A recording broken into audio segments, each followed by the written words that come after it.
The remarkable recovery of and the message to her constituents from Gabby Giffords coming up. First, as promised, a special comment on the events of Monday night at Occupy Wall Street at Zuccotti Park. For the entirety of the life of our nation, democracy has been protected, not merely by the strenuous efforts of those of us who cherish it, but mostly and most profoundly by the limitless stupidity of those who would ration it, keep it for themselves and themselves alone, or destroy it. The protests that ended the war in Vietnam reached critical mass only in 1970, when Governor James Rhodes of Ohio pounded on a desk at a news conference and called the student protesters at Kent State University un-American. They were not un-American, they were unarmed, and the next day 4 of them were shot and killed by the National Guard. And 10 days later, 2 more were killed at Jackson State. Those protests had themselves only gone mainstream 20 months earlier, when Mayor Richard Daley of Chicago overreacted with mindlessness and sadism to the massing of demonstrators outside the 1968 Democratic Convention, and the whole world watched. A century of the institutionalized, codified, legalized pseudo-slavery that had followed the real thing was fatally stricken only when Governor George Wallace of Alabama used his inaugural address to promise segregation now, segregation tomorrow, segregation forever. Within 2 years came the marches on Selma and the atrocities at the Edmund Pettus Bridge. And 10 weeks after the first violence, the president had proposed the Voting Rights Act to Congress. The mounting paranoia of 3 decades of the scapegoating of and fear-mongering about liberals only ended when its last white knight self-destructed on the national stage of televised hearings, when Joe McCarthy questioned the loyalty of the U.S. military, and towards one junior attorney he revealed the depths of his cruelty and megalomania, and he revealed that at long last he indeed had no shame. Pick any moment in our history. Our history is a country founded by and invigorated by and reinvigorated by protest. And you will find men like George Wallace and Joe McCarthy and Jim Rhodes and Richard Daley. Go back further to men like the owners of the Triangle Shirtwaist Company, or the officials who sent the police to the Haymarket Square and the troops to the Pullman town, or John Brown, or George Grenville, the British politician who had a bright idea about the American colonies, an idea called the Stamp Act. American freedom has not flourished in spite of these morons of history. It has flourished because of them, because they overreacted, because they underthought, overreached, understood. We owe them our traditions of protest. We owe them our freedoms. We owe them our very independence. None of them ever understood that, around these parts anyway, suppression always creates the opposite of the effect desired. Such a man is Michael Rubens Bloomberg, mayor of New York City, and as of today, the most valuable, the most essential, the most irreplaceable man inside the Occupy movement. Who else but a cliche like Bloomberg could take a protest beginning to grow a little stale around its edges and vault it back into the headlines, complete with mortifying scenes of police dressed up as stormtroopers carrying military weapons using figurative bazookas to kill figurative mosquitoes?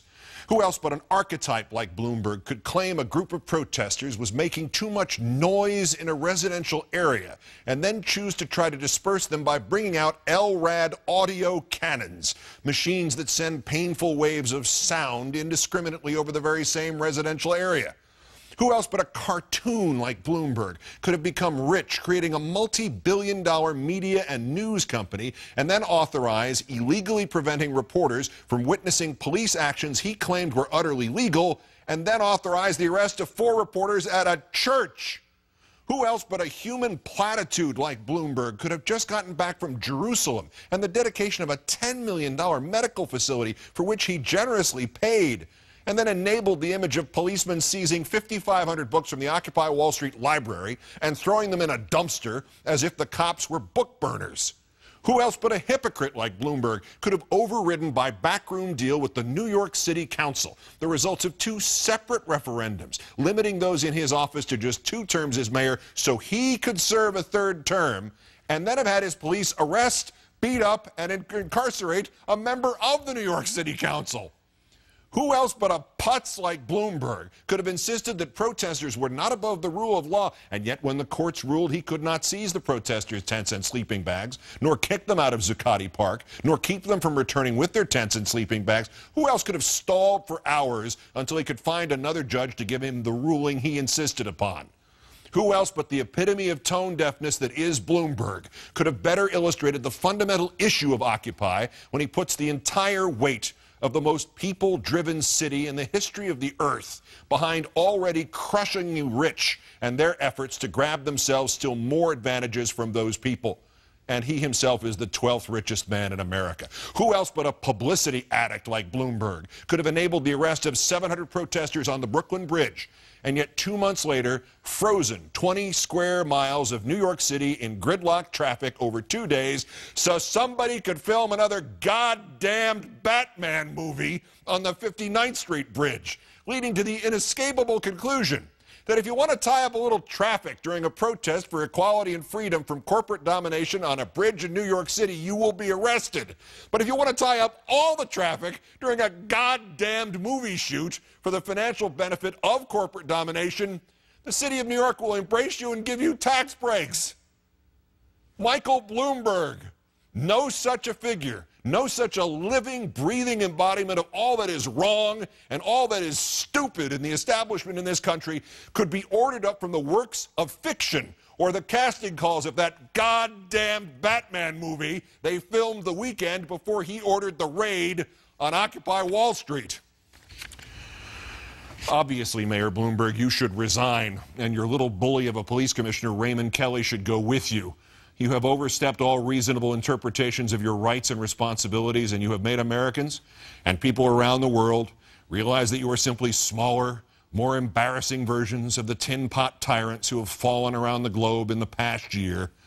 But as some of us first thought you might be back on that fateful September afternoon that sadistic cops pepper-sprayed 4 women who had already been trapped inside a police overreaction, and as we thought again the following weekend during the arrests on Brooklyn Bridge, Michael Bloomberg, you have now indeed become the symbol of the Occupy movement.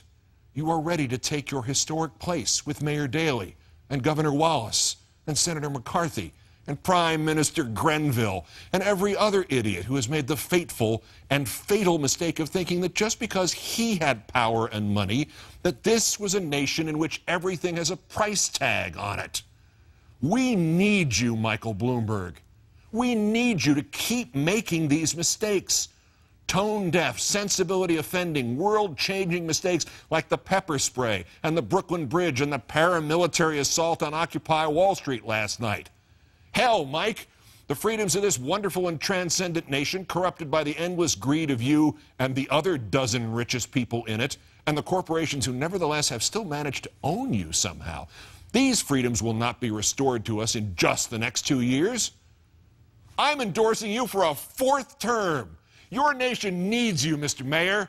Occupy needs you.